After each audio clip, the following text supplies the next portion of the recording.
Hello everyone and warmly welcome है दोस्तों आप सब लोगों का आईफस की शानदार और बहुत बेहतरीन और लाजवाब प्लेटफॉर्म के ऊपर। और हम बातें कर रहे हैं महाराष्ट्र सेट के 2025 के सारे टॉपर लोगों के साथ। तो आज हमारे साथ ऐसे ही एक कैंडिडेट जुड़े हैं जिन्होंने बहुत ही ज़्यादा मेहनत हार्ड वर्क के साथ इस एग्ज़ाम्स को क्वालिफाई किया है और साथ ही में वो आते हैं सांगली महाराष्ट्र से। तो जानते हैं उनसे उनकी कहानी को, उनकी इस जर्नी को, और फिर बातें करते हैं उनसे। तो हेलो। Hello sir. हाँ, थोड़ा अपने बारे में बताइए हमें। जी मेरा नाम प्रतीक्षा वाड है। मैं सांगली जिले के अटपाड़ी तालुका डिस्ट्रिक्ट से आती हूँ। मेरे छोटा सा विलेज है वो, वहाँ से। और मेरा 2021 में एमएससी कंप्लीट हुआ, बट कोविड में लास्ट ईयर कंप्लीट हुआ मेरा। फर्स्ट ईयर कोविड में नहीं गया था। सो बाद में मैंने ज्वाइन किया है यहाँ पर। एक एकेडमी थी, नीट 11-12 की बायोलॉजी सब्जेक्ट टीचर की वहाँ वैकेंसी थी। और बाद में मुझे आईएफएस के बारे में पता चला था। सो मैंने उनसे कांटेक्ट किया और उन्होंने बताया कि ऑफलाइन ऑनलाइन दोनों बैचेस हो है। सो मैंने पहले तो लाइव लिया था उनका, हम्म। बट मुझे जॉब की वजह से वो मैनेज नहीं हो पा रहा था लाइव लेक्चर्स का। सो मैंने वो क्विट कर दिया और बाद में रिकॉर्डेड सेशन 6 मंथ तक मैंने कंप्लीट सिलेबस कवर कर लिया। और बाद में मैं रिवीजन करती रहती थी। और साथ में स्टडी मटेरियल भी था आईएफएस का, सो उसने बहुत हेल्प की है मेरी। क्वेश्चन प्रैक्टिस में आईएफएस के बुक से ही करती थी। सो मेरा लास्ट ईयर गेट भी क्वालिफाई हुआ है और इस ईयर को मेरा सेट भी क्वालिफाई हुआ है। और एक्चुअली मैं सीएसआईआर नेट के लिए प्रिपेयर कर रही थी, तो सीएसआईआर का भी स्कोर अच्छा आया है। देखते हैं क्या होता है इस साल। स्कोर कार्ड में यस यस, अभी रिजल्ट नहीं आया है। कोई बात नहीं है, आ जाएगा। अच्छा है, आपने कहा है तो यकीनन अच्छा ही होगा। चलिए, हो देख। जाए। मैं तो भगवान से यही दुआ करूंगा। अब मुझे ये यस यस। बताइए कि आपकी ये जो प्रिपरेशन जर्नी है ये कैसे शुरुआत हुई थी। वही मुझे कुछ फ्रेंड से पता चला था आईएफएस से। वो प्रिपेयर कर रहे थे। वो ऑफलाइन बैच के लिए थे पुणे में। हाँ हाँ हाँ। और मुझे करना था, बट फाइनेंशियली अनस्टेबिलिटी थी, तो मैंने ऑनलाइन बैच का चॉइस किया था। क्योंकि मैं जॉब भी कर रही थी और साइड बाय साइड मुझे स्टडी भी करना था।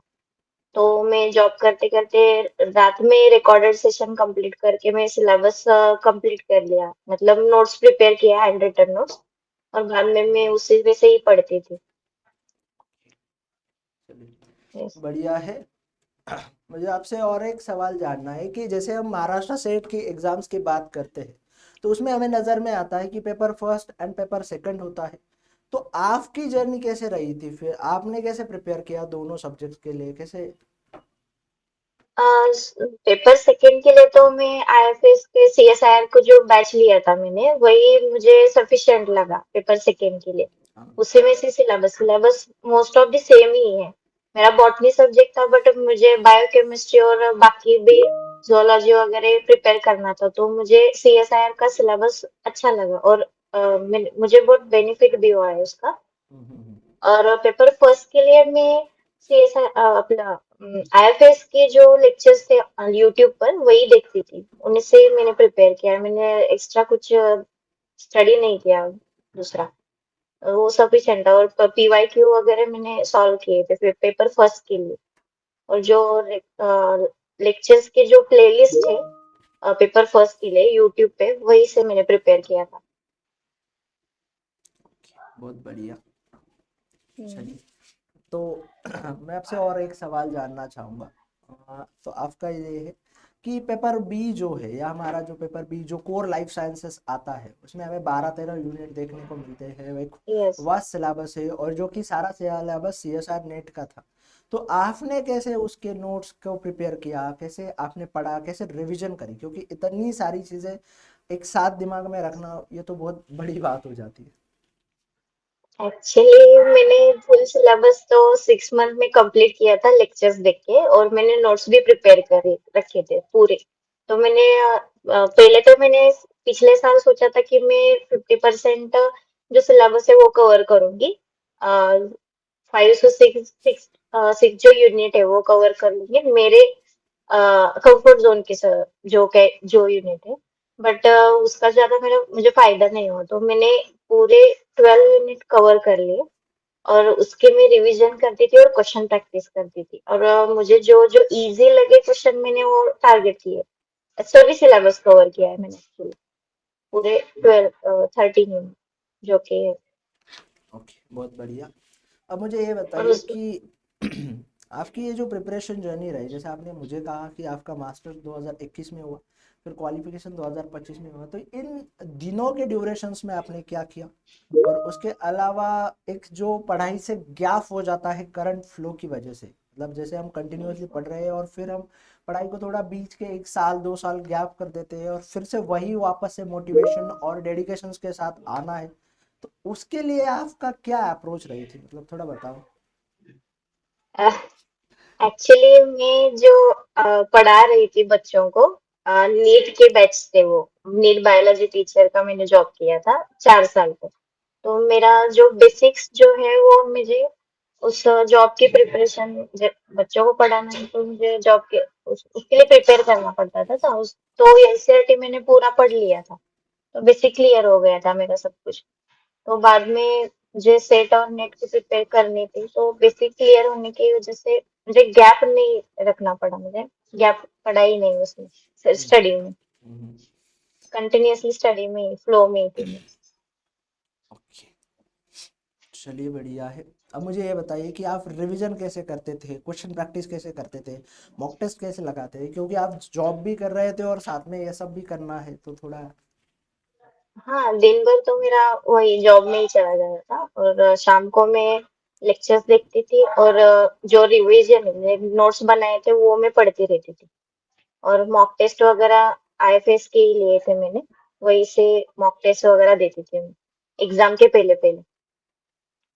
और क्वेश्चन प्रैक्टिस के लिए तो बुक थी ही मेरे पास, क्वेश्चन पीवाईक्यू की, सो वही मैं पढ़कर उसी में प्रैक्टिस करती थी। और मैंने ओएमआर शीट के प्रिंट आउट्स निकाले थे, जो कि सेट में ओएमआर शीट के ऊपर सर्कल करना पड़ता है, तो सर टाइम मैनेज के लिए मैं उस पर भी प्रैक्टिस करती थी। बहुत बढ़िया, शानदार। और मुझे ये बताइए, अच्छा हुआ आपने बता दिया, अब मुझे ये बताना है कि आप जब मल्टीपल एग्जाम्स को देखते हो तो ज़्यादातर कंप्यूटर बेस्ड टेस्ट है जहाँ पे हम क्वेश्चंस के आंसर को चेंज कर सकते हैं एट लास्ट टाइम तक।